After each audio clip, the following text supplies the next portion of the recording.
Hey guys, in this video we show you a super easy way to grow runner beans on a trellis. We also offer some handy tips on how to revitalize old potting soil, ready for a new crop. You can either sow your seed directly into the pots or start them in trays. Because the previous crop was still growing, we started the seeds in trays so they would be ready to transplant by the time the old crop was finished. Sowing in trays is very easy. You really only need 3 ingredients: your seed, coir and vermiculite. The general rule for larger seeds like these beans is to plant them in holes about double their height. Cover up the seed and then even out the coir, then top with a layer of vermiculite. This boosts water retention, helping keep your seeds constantly moist. It's so moist. Seeing as we started the seeds smack bang in the middle of summer, this is what the seedlings looked like after only 1 week. The strong root system bound the coir nicely and they could be transplanted. Before we get to the rest of the video, if you are finding this tutorial helpful, then subscribe to our channel. Here at Epic Veg, we share videos packed full of tips and tricks to get the most out of your plants. We also share free ebooks and infographics with every video, so you can build a collection of veggie guides. Your infographic for this video is linked in the description. Earlier in the season, we installed a wire trellis archway in the garden. We used scrap wire and secured it to 4 posts sunk into the soil.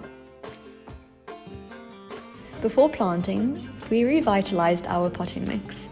It had been nourishing a pumpkin crop for the last 4 months, so needed a bit of a fertility boost. You can follow this method for all containers. Firstly, remove about 1/3 of the soil. Mix up the remaining soil. This helps loosen the mix so the new root system can grow freely. After this, start adding fresh compost and gradually mix it in. You should also try rotating your crops, so don't continuously grow one crop in the same pot. Crop rotation helps prevent deficiencies due to nutrient depletion and also helps control pests and diseases. The refreshed pots were now ready for their beans.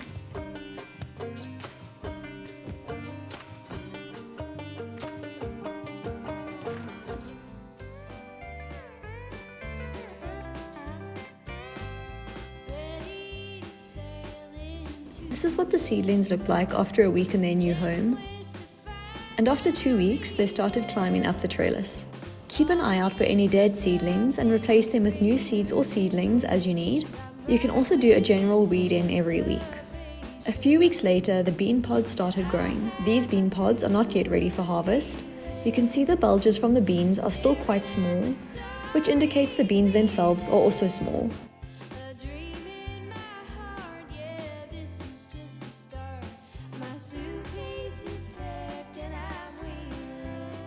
Here you can see the different maturity stages of the bean pods. The beans in the dark green pods are still tiny and won't go very far feeding anyone, no matter the size of your family. When the pods start to turn yellow, you can expect the beans to be ripe and ready.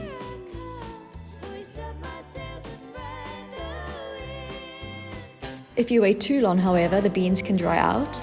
Depending on how you eat them, you might be able to rehydrate them. If not, just use them as planting stock for the next season. And that's how we grow our beans on a trellis in the veggie patch. Remember to download your ebook before you go, and we will see you in the next video.